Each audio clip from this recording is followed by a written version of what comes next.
Welcome back to Left Anchor. I'm Ryan Cooper. And I'm Alexei the Greek. So we have a special interview today that we're going to break up into two sections. We're talking to Brad Evans, a philosopher. We'll give him a proper introduction here in a minute. But in this first episode, we talk about violence and the political functions of violence and, various other aspects of how violence functions in modern society. And in the second episode, we'll talk about fascism in some detail, since that's something he's paid a lot of attention to. And so I just want to say it's really a privilege to have Brad on, and we mentioned him in a previous episode and his book Disposable Futures, which a number of listeners were interested in. And Joe, keep an eye out for the new book that he has that just came out. So we'll talk about that in the episode as well. But yeah, I think you're in store for a good conversation. You might need to rewind and listen to bits of it a few times because there's a lot going on, a lot to process, and a lot to think about. Yeah, that's what I think. Great. So let's get to the interview. We're introducing Brad Evans here, political philosopher from the UK, professor of political violence and aesthetics at the University of Bath. Is that correct? It's a new position, right? Fairly? Yes, that's right, yeah. Yeah. Mm-hmm. Editor of the Histories of Violence section, as well as the Arts and Critical Theory section of the Los Angeles Review of Books. You've written nearly a dozen books, authored, co-authored, and so on, including one we mentioned in a previous podcast, which we'll link in our description. And you've just got a new book, which is coming out like tomorrow, I believe. I got it right here. Or in the next day or two. It's called Violence, Humans in Dark Times, which you wrote with Natasha Leonard, a series of interviews with writers, thinkers, and artists from Elaine Scarry to Oliver Stone. Yeah, sound about right? Yes, that sounds about right. Yeah, so I think it's my daughter was recently asked in school about what does her father do, and she says he's a doctor of violence who makes up words in the hope they make sense. Right? So I think you can't fool a child. So she and she keeps asking me, why does every book you write have violence in the title? So I think she's onto something. Lovely. I thought we'd start out being kind of an academic who specializes on violence and political violence, a political philosopher. So many people talk about what they think violence is in a way that is befitting of our kind of modern, atomistic, liberal world, right? They tend to think that it's always on the individual level. It's usually associated with biology and mental illness, psychology. So when people think of political violence, I don't know that they understand how applicable that is to, say, mass shootings or any domestic violence, any number of things that tend to be thought of on these individual levels. So maybe we could start off with your thoughts on the parameters or contours of violence. It might be from your work something a bit broader than people might otherwise think. Yeah, I think we can begin with an appreciation that violence is a complex phenomenon which kind of defies neat description, and that's certainly the case when we talk about what constitutes a political act of violence. Now, we have this very conventional narrative which all kind of modernist projects kind of subscribe to, that we kind of emerged from this state of nature where humans were once just completely unruly, barbarous animals, and we massacred one another with willful intent. And then the more civilized we become, the more we learn to civilize violence, and we push it to the margins of our society. And in that sense, violence either appears something as kind of politically exceptional, i.e. there's a breakdown of politics, therefore violence kind of occurs, or, as you say, violence gets reduced to the level of individual psychosis, and there is that sense then of two different regimes of violence, one at a macro level which is recognized as sometimes necessary for security or the preservation of a political order, and the violence which tends to occur internally is, especially within democratic societies, is the result of a failure of an individual's kind of aptitudes and performances and so on. Now, one of the things which I've tried to address in my work is, I guess, the politics concerning the naming of an act of something as political violence in itself. So it's very easy, for instance, to say, well, an event like 9/11 is political violence, right? Or men on battlefields is political violence.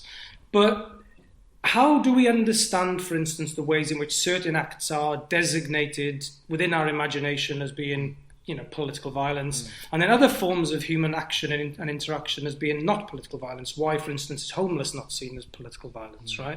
Whereas, of course, as we know in the context of the United States of America, a great deal of homeless people are ex-war veterans, right? So the war doesn't end for them. Or indeed, a great deal of domestic abuse happens when soldiers come home from war, right? So these neat linear distinctions between political violence and non-political violence, I think, are very difficult to sustain once we actually look even just at the raw empirical facts of what constitutes the violence.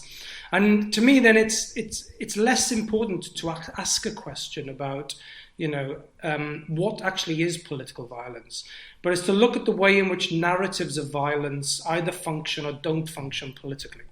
Whether we demand kind of an exceptional response and we recognize it's a collective problem, or whether we reduce it something to a level of individual pathology.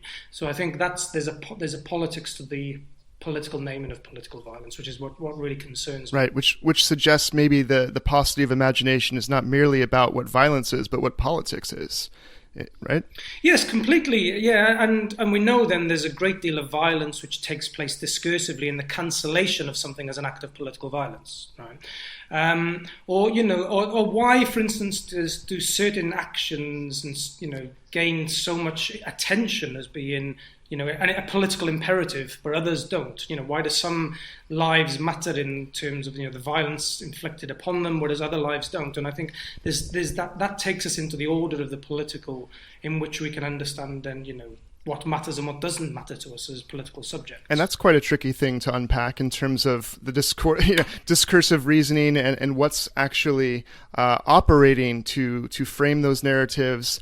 For most people, especially workers who spend all their time at work and then watch a few TV programs, to explain critical theory and the Frankfurt School is a bit much to try to show how people's understandings of what these terms mean and what they should do to understand just an incident of violence they see being broadcast.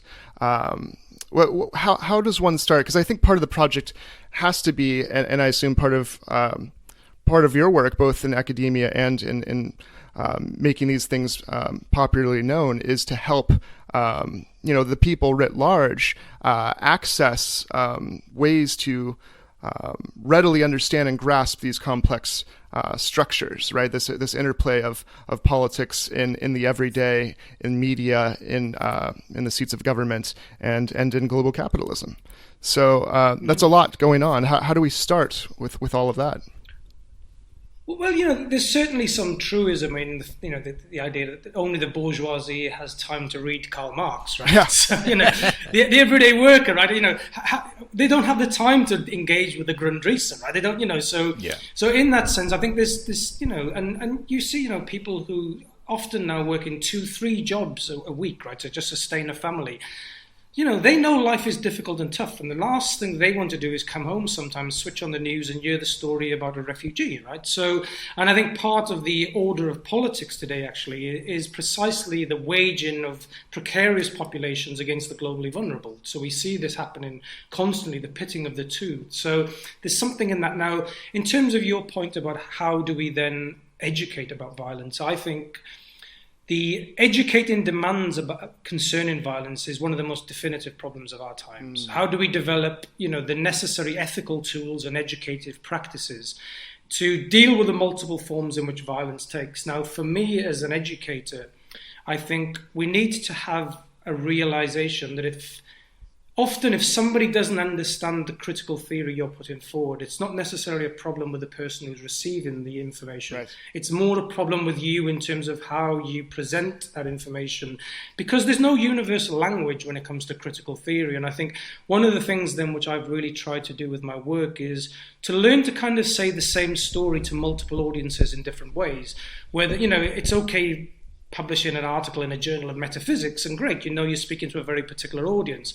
But how can you translate that argument, whether you're talking to somebody who's just, sat down the pub and has got very little understanding of the history of critical theory, or even to a 15 or 16-year-old kid, So I think though the challenges for academics, I think, is to learn to say the same thing to multiple audiences using different grammatical tools. And that to me is what we need to do in terms of as educators. Now, onto your other points then about, okay, what are the pedagogical influences which shapes people's attitudes and perceptions? And I think, to me, critical theory is one of many possible tools we can draw upon. And part of the thing which I've tried to do with, for instance, the LA Review of Books is to say, we need to take much more seriously the power of the arts, and people who engage in the arts as having as equal and important voice over the influence of people's understanding of the world.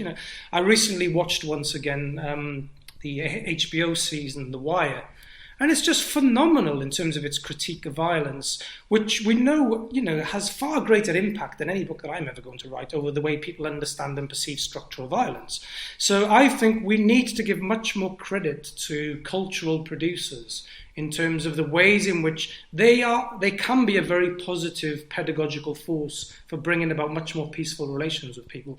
And to have that truly transdisciplinary conversation is something which is what we really need, I think, in terms of developing this critique of violence. Absolutely. I really enjoy that aspect of your work that points out not just how media and the arts are destructive in the ways in which power makes a spectacle of violence, and in terms of how we are kind of inured to violence, whether it's through the news or various forms of entertainment. But on the other hand, the arts can be a place where we find beauty and hope, and like you say, even be educated in our affects, in our understandings. And I think it's important when we,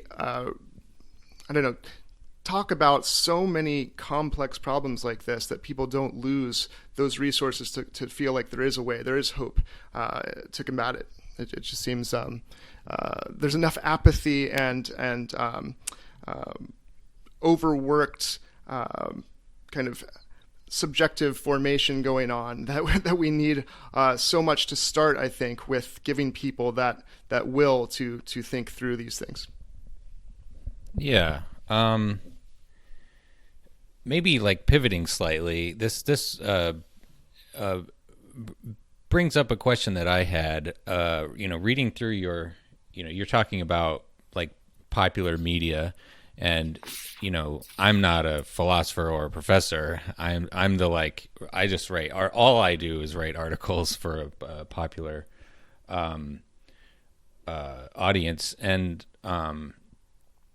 you mentioned in I think the book before this most recent one, talking about violent video games, which sparked I'll put my cards on the table. I have occasionally been known to play some violent video games, but it struck me as that there are two different sort of main types of violence that I see in that type of media.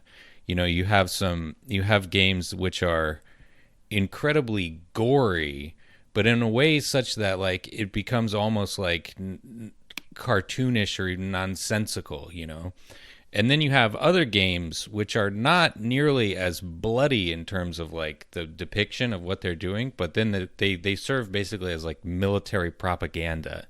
There were a whole long series of games in the Call of Duty franchise and Modern Warfare and Battlefield, which had you're sort of clicking on things from a very long distance away and making them fall over. It's like a sort of tin, shooting down the tin ducks type of actual gameplay. But what the politics of it was, neoconservative imperialism, basically, and the idea that the military is really cool, and what you should, and that the Middle East is full of brown people that just need to be massacred all the time for unclear reasons.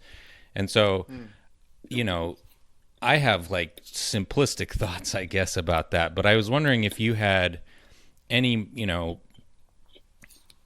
any ideas about what, like, if those are serving different kinds of things. If one is, obviously, I think the military shooter stuff is worse, but I'm not really super, it's just sort of my instinctive reaction to the two.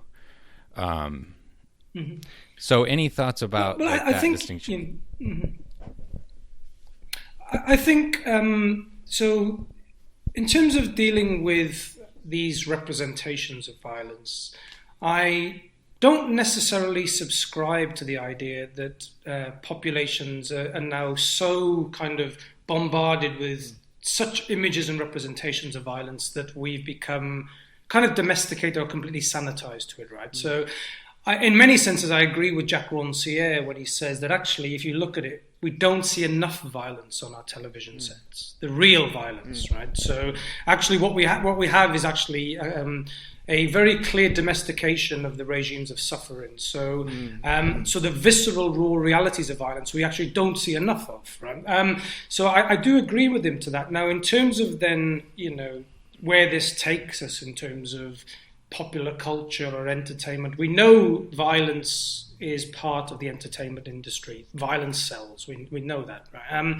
And indeed, you can look at Donald Trump. He's learned from the spectacle of wrestling. You talk about the spectacle, right? We know this stuff works and it sells. Now, to me, what's important, as you rightly point out, Ryan, is it's not so much that the fact that this violence exists in the public domain. It's precisely the ethics of its message, or what it's trying to do in terms of communicate a certain kind of landscape of the political.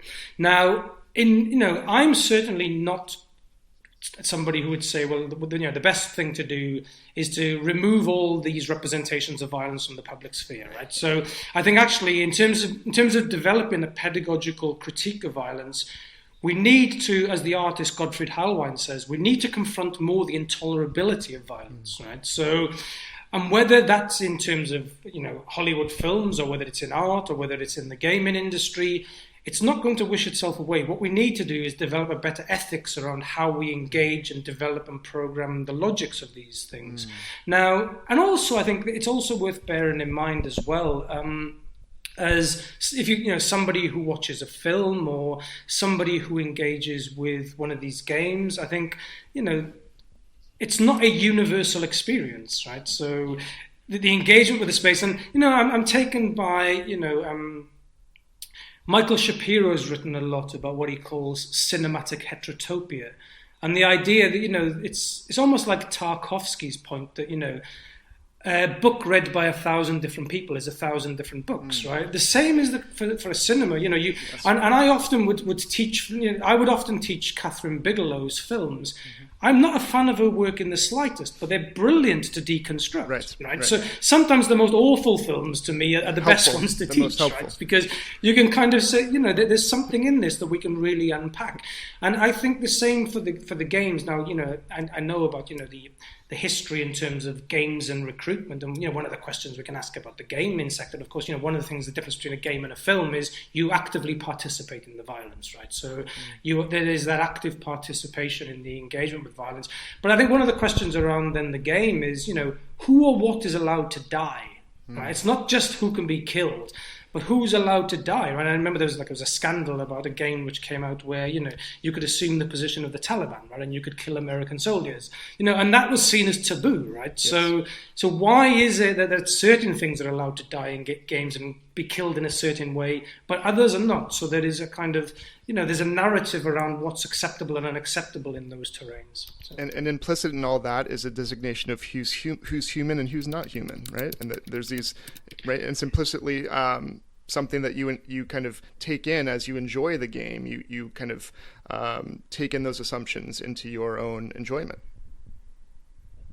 Yeah, maybe you can answer this, right? I don't know enough about the games, but the ones I've kind of looked at in terms of when you see the death of other kind of figures, there seems to be no agency in the death, right? So it's almost like you're killing a zombie, right? And there's that kind of, and maybe there's no coincidence why the war games also explode alongside these zombie games, because the thing about a zombie is it has no political agency, it has no capacity for love, it has none of those qualities which would render it human. So we know from the studies in terms of history, one of the easiest ways of killing a person is to render them inhuman, and that is the denial of political agency in that. So I think there's something in that we really need to be more attentive to. Yeah, I'm not sure that there's like a lot of philosophical work about this, but there is one game in particular which I think it would be very interesting for, if people listeners are interested in this kind of like critical perspective. It's a one from like 2012, I believe, and it's called Spec Ops The Line, right? Very macho military sounding name, but it's it takes the form in the first sort of couple of hours of just exactly like one of these regular military shooters, and then slowly pulls the rug out from under you as a player to, like, instead of this being this sort of like fantasy of omnipotent conquest of all these sort of helpless, evil brown people, you commit horrible atrocities and you feel awful. It's a very compelling experience, but it's not fun at all, and it's the sort of perspective that it inculcates through your participation in it is that military intervention is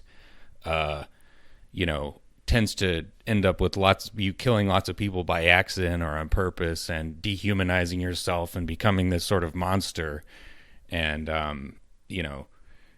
very, very interesting and compelling. Certainly I don't think it was a huge commercial success, but if you're looking for something that's like The Wire of video games, that's in that same sort of like tradition, I would say. Maybe not as much of a masterpiece, but it was very good, I would say.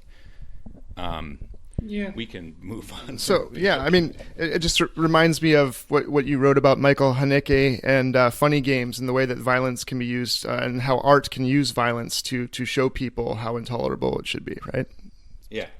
Yeah, well, yeah. That's Haneke's point. The perfect scene in a film is the one you can't watch, right? Yeah. He says, if people turn away in disgust, I know I've done justice to the ethical subject of violence, because it should be intolerable, right? You should turn away, and it was like that, that awful film which Mel Gibson made, but it still had that kind of, watching of Christ being tortured in that way. After 10 minutes, you just turn it off. You think this is just intolerable, right? But maybe that's the way it should be, Right. And I think there's something in that, because violence should be intolerable, and I think it forces you to confront it in that way. I was wondering, Ryan, did you want to go ahead? No. If we might shift to the role of capitalism and its relationship to violence, and I think that might be something that might end up getting us to fascism, in fact, but we'll see where you take it. I know that we've talked about violence perhaps not just being the spectacular, and perhaps being something that people don't consider violence very often, homelessness and other things, because of the work being done by power to frame what is and what isn't violence in certain ways that have certain motives and aims. So what is the relationship, do you think, between capitalism and the aims of capitalism globally and that? Mm-hmm. Well, I think we know capitalism goes through various stages of its development, and the relationship between capitalism and violence, I think, has been well documented by a whole number of brilliant scholars. We know since its very inception, capitalism is understood in terms of global capitalism, and the great advance of global capitalism correlates with the emergence of colonization, which Rosa Luxemburg wrote a lot about as being accumulation through dispossession. Frantz Fanon understood all too well that correlation between the history of capitalist development and the history of racial persecution. And indeed, I think there is something in that argument around, racism really begins through the global slave trade and the commodification of life, which really gives rise to one of the most valuable commodities at the time, which is, the selling of human bodies. And we know then the selling of human bodies takes many different forms after that. So from its very inception, capitalism has been violent. And it's had a distinct relationship to violence. And we forget then, in terms of historically, how the change in nature of capitalist development has kind of corresponded with the worst episodes of human history. You only have to think, for instance, of the ways in which the writings of Hannah Arendt, when she talks about the origins of totalitarianism, which begins out of, which for her emerges from colonization. And for her, for instance, what the Holocaust represented was effectively Europe making a colony of itself. So we know, under the auspices of capitalism, the overseas, we experimented a lot in terms of, the concentration camps and so forth, and then imported that logic back to Europe. So in that sense, there is that capitalist connection historically. Now, in terms of then the latest phase of capitalist development, what we might call neoliberalism, I think neoliberalism is, as we know, constantly speeds up the capitalist process. And through the act of speeding up, we are constantly exposed to the production of disposable populations which have no use, no value in the system. Now, that in itself is a form of structural violence. And we also know to maintain this system of capitalist development and to maintain those inequalities requires a great deal of actual violence. It's perhaps no coincidence that, the first kind of test area for what we might call neoliberalism today happened in the Pinochet's Chile. Right? And we know that this system of capitalist development requires actually a very distinct and strong authoritarian state. And in that sense, you already detect in the Pinochet's Chile the transformation in what the nation state was going to become. Now, the nation state today, to me, serves nothing more than a military and policing function for the forces of global capitalism. And so in that sense, there's a definite correlation there. And, we know then the project kind of gets exported under Reaganomics. It comes to Thatcherism in the UK, all of which, again, were remarkably violent internally upon their own populations, as much as externally. So I think that history of capitalist development is also a history of a distinct logic of violence, which is, and the thing about capitalism is, and the way in which it operates in the world today, I think there's a number of points in terms of how capitalism operates in the world today. The first thing capitalism is able to do very effectively is disassociate any responsibility for actions. So the system is, as we know, by definition, is complex. So how can we kind of say, well, if somebody buys a pair of trainers or a pair of sneakers, you're complicit in the servitude of children in India, right? It's very difficult to make those direct connections between the persecution of some and the commodification for others. And so I think that those lines are very complex. But one of the things which I do find, I think, fascinating about the current phase of capitalist development, which I kind of think, as we can sense traces of it post 9/11, but it's certainly been part of this new age of austerity, is the ways in which global leaders today have seemingly abandoned a certain vision of globalization and are now asking for populations to now vote for your own containment. And I think there is something interesting about this contemporary phase of capitalism, which is basically, it's making a naked appeal once again to nationalism. But it's something about the reconfiguration of global politics where, you now have all these very wealthy elites trying to present themselves as resistive figures of the people. And they're kind of, resisting the forces of a liberal globalization and asking populations to vote for their own containment, whether it's Bush about building the walls in America or Brexit in the UK. And people often forget when people say, well, build a wall, it's not just about keeping strangers out. It's about keeping people within as well, right? And so I think, there's And this was understood by Kafka in his wonderful book on the Great Wall of China. The Great Wall of China was not about the fear of the barbarians outside; it was about keeping people in. Right. So there's something in this, and I think this idea then of the changing nature of global capitalism today is. We often think about the likes of Trump and Brexit as about this language of sovereignty, without, to me, thinking about what does that mean for the contemporary nature of global capitalism and the violence through which it's now appealing. And that violence is all about a new phase of containment. And I think, we can only, to me, understand this in an age where austerity actually now seems to be permanent. In terms of, we look at the 20th century, there was this kind of, deluded belief in unlimited progress. Nobody believes that today. And actually, in this age of sustainability and the sustainability of a certain austerity, it seems that the biggest fear now that we have today is that we're all going to be going south, right? That we're all going to become like the global south. So let's just simply preserve what we have. And that there is something of almost like a dystopian realism at work in this. Some people would say it's the end stage of capitalism. I don't know about that, but I think I do think that Frederick Jameson's right when he says, we've got ourselves into such a tragedy where it's easier to now imagine the end of the world and the end of capitalism. And I think there's something in that which really needs serious philosophical attention. Indeed, although I didn't realize we would maintain that aphorism by making the end of the world approach much more quickly. I think we can imagine the end of the world quite easily now, and I thought it was the difficulty in getting people to realize capitalism isn't the be all end all, and we can get past it. That would be the challenge. But I didn't realize we'd work on the other end of the phrase so quickly. Yeah.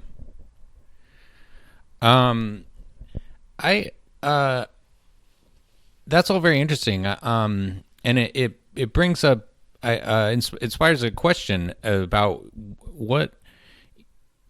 You talked about the nation state, as being like basically just this sort of, global policeman type of institution under, neoliberal capitalism. Do you think that the structure of like the state could change, could become different? Maybe back to like the one thing that economists tell us, like the kind of heterodox economists that I tend to read about austerity is that you don't actually have to do it. Like this is a pointless and in fact destructive policy in terms of the like productive capacities of these countries. United States, maybe in a counterfactual where we didn't have austerity, would have a GDP that's like $3 trillion higher than it is now. That's bigger than the GDP of California. And so do you think that, could you imagine a nation state or a state, whatever you want to call it, the sort of existing structure of the state and the bureaucracy and the, voting population and so forth that was more egalitarian and tried to like limit violence or instead of like, promoting it or using it as like a disciplinary tactic or however, all these various things? Well, I think in terms of the nature of the state, I was really struck when doing some previous research on the Zapatistas in Mexico, when they said they were trying to engage in the peace process of the Mexican state. And Subcomandante Marcos said, when we went to the negotiations, we realized the state wasn't there. There was nobody to negotiate with. In other words, the Mexican state had no authority to make the kind of decisions over which the peace process kind of depended. And you've seen the same kind of narrative kind of come out with Evo Morales as well in Bolivia, right? He was constantly saying, I'm just locked into capitalism. I'm trying to make changes, but these things don't happen. Now, I'm certainly not a defender of National Socialism in so much as I think the history of National Socialism, as much as capitalism, has been deeply violent. And we need to have an acute, understanding of the history of that. Now, one of the things which I think, onto your point around is there something to rescue out of the nation state? And, you look, for instance, in the UK today, there's this, the Labour Party is trying to reinvent itself, arguably trying to, overcome the legacies of Tony Blair. And you have Jeremy Corbyn in power, who's a good old-fashioned socialist, right? And as a result of this, you're having, the criticisms of that kind of system is it's deeply sexist, it's deeply racist, it has a history of anti-Semitism. Now, on the one hand, I would say Jeremy Corbyn as a figure has probably stood on the right side of history for a lot of stuff, right? Sure. But that doesn't detract from the fact that these institutions are patriarchal. They are deeply racist in the way in which they operate. And I think we can't forget that history of very real, like for instance in the UK, very clear structural anti-Semitism. It is a reality that needs to be, recognised. Now, but beyond that, I think we also need to, I'm fully in agreement with the late Zygmunt Bauman when he said there's no 20th century solutions to 21st century problems. The nation state, we kind of think about it as this inviolable political entity, but in the history of the human condition, it's only kind of been around for 300 years, right? And even less so really in terms of the modern nation state. There's nothing natural or inevitable to it.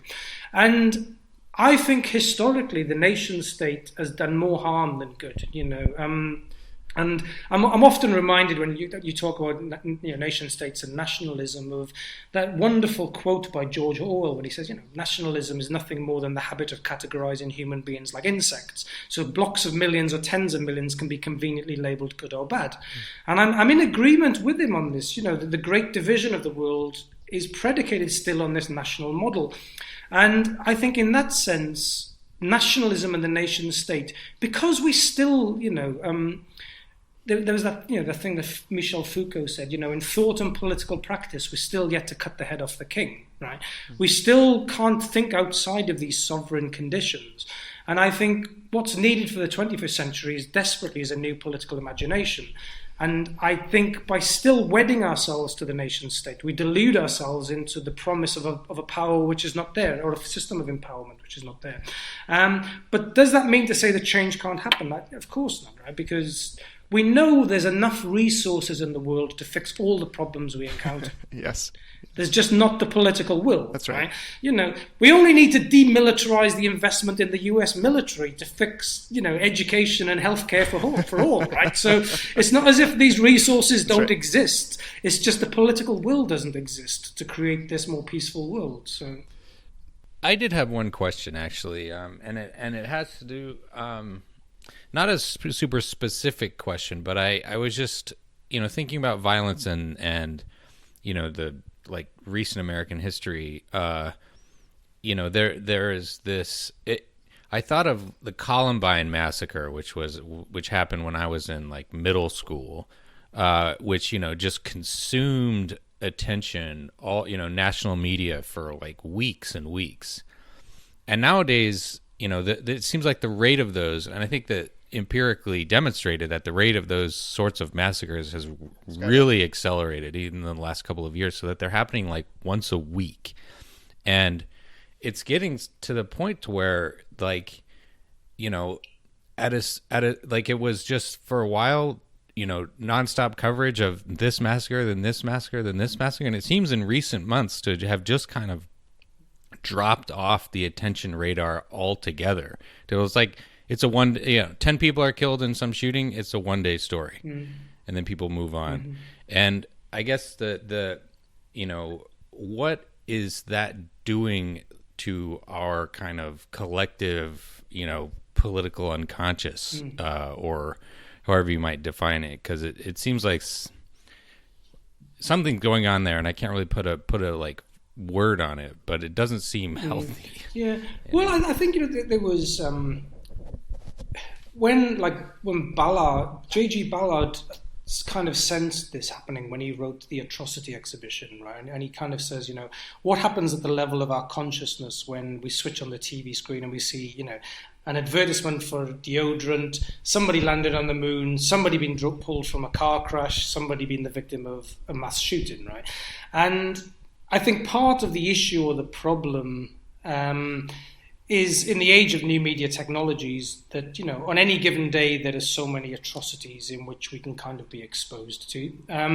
But there's also, in terms of the ethics of the way the media, I guess, perhaps operates, because we live in this age where, as Paul Virilio says, speed has conquered space, right?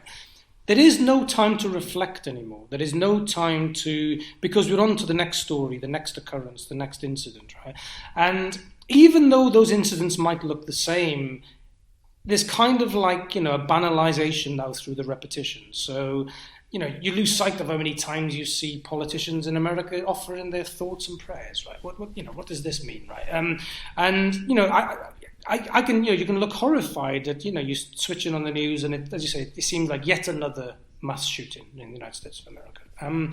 And there is something there which, I don't think people get fatigued by it, but I think they get exhausted by it, especially if there doesn't seem to be any viable change, right? If you think, well, okay, this is just another one of these events happening, I know what the politicians are going to say. I know the NRA is not going to change their position. I know the power and influence they have. So another massacre is going to happen, right? And it must become, for the media, that must be very fatiguing too and very exhausting too in terms of, okay, we're reporting on another one of these cases. We have all these people crying on the television, all these people talking about the loss of their children. What actually is it going to take for a different discussion to happen?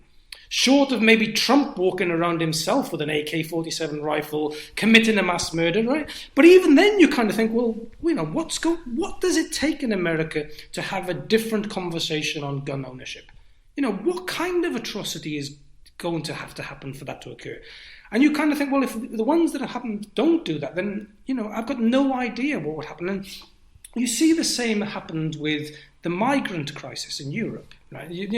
For nearly a year, every day you would switch on the television set and there'd be more stories or cases of bodies washed up on the beaches of Mediterranean cities, islands, often represented as, what are the Brits now going to do for their holidays, right? So there was that kind of narrative which was perniciously underlying it.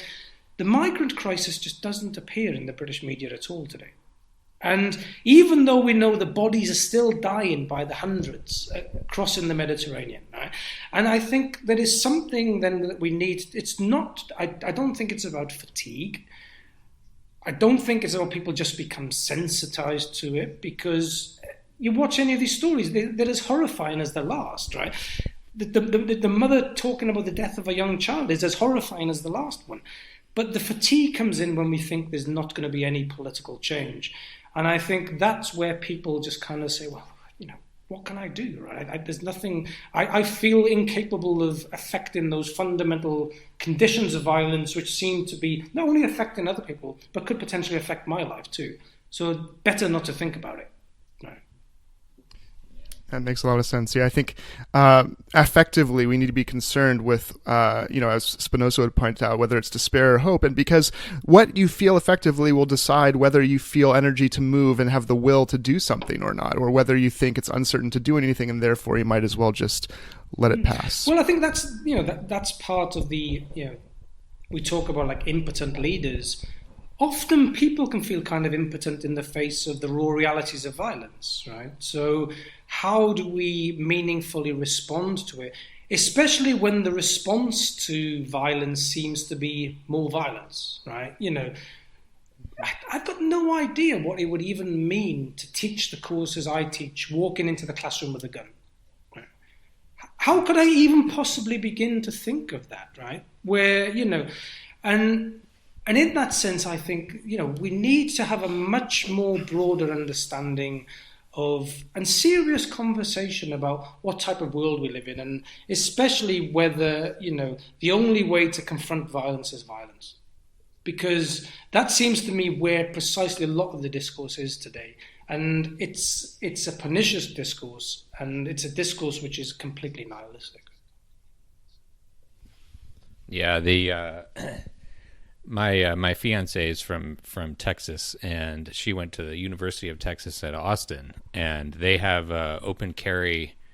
They had open carry on campus there, so you could take your gun to class, and the professor is fought that tooth and nail, and I think they eventually got it to where certain buildings at least are off limits for guns legally. But it was just like, good Lord, what a nightmare. Yeah. We need to educate our desires, and instead of right, Thanatos, we need more Eros. We need more love. We need more hope. We need more feeling that's not simply the feeling of either despair or annihilation. And so hopefully, collectively, we can do that. Well, you can imagine if you introduced an open carry system in any university, the first thing you'd have to ban is caffeine, right?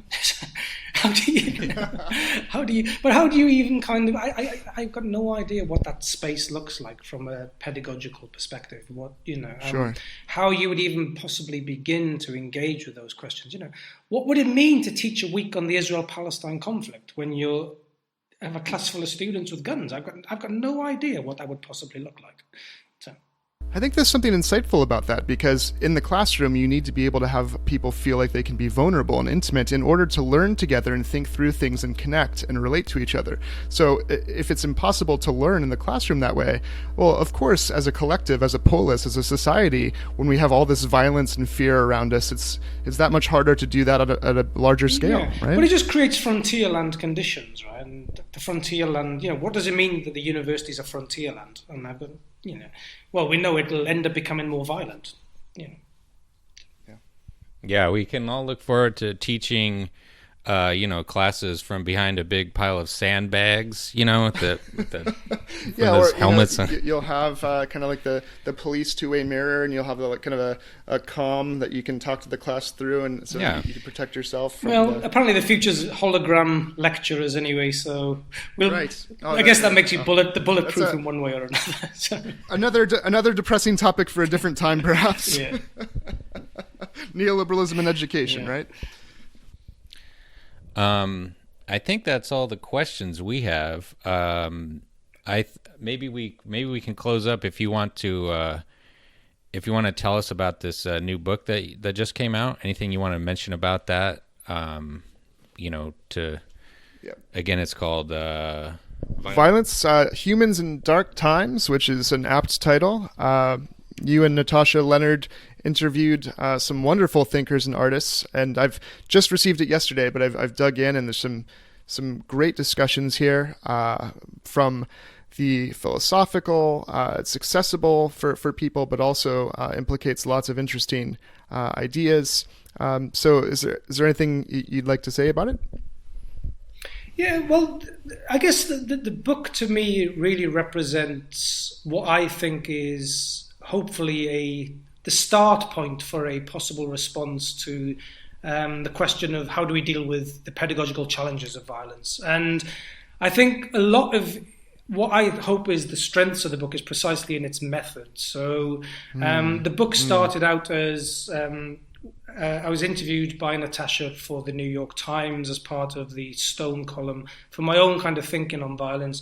And we quickly realized that there was the need for a much broader conversation about what actually constituted violence in the first place, and to try to think through some of the multiple ways in which violence appears to us, and the ways in which we might be able to connect them from the individual to the systemic. And I guess through this, we started, the initial process was through interviewing what I thought was some of the more interesting critical thinkers who were dealing with the question of violence, but then to extend it out more broadly to deal precisely with artists, film directors, writers, and to try to say that they all have this, this equal voice in terms of violence, in terms of critiquing violence.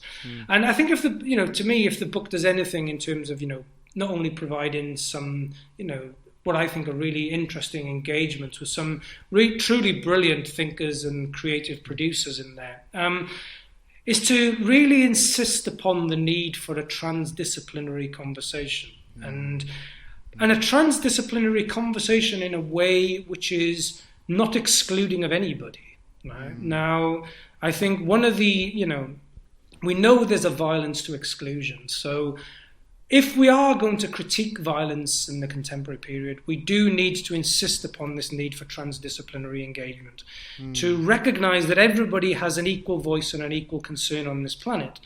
And how do we construct the necessary forums in which we can give everybody an equal voice in terms of critiquing violence and recognizing in that sense that, it does require drawing upon multiple sources from, as I say, from whether it's just critical theory or the arts, humanities, social sciences, and much further beyond that.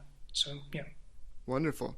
Well, I'm looking forward to reading it and very excited to tell the listeners about it as well. And if Disposable Futures is any sign, I'm going to be spending a lot of time highlighting and underlining and thinking through the ideas on offer. Okay, that's the first half of the interview, and that's it for now. But to keep from cluttering up your podcast inbox, we're gonna split it into two sections, and so stay tuned for part 2, Fascism, coming to a theater near you. A couple days or in I don't know, soon. Whenever we get around to publishing it.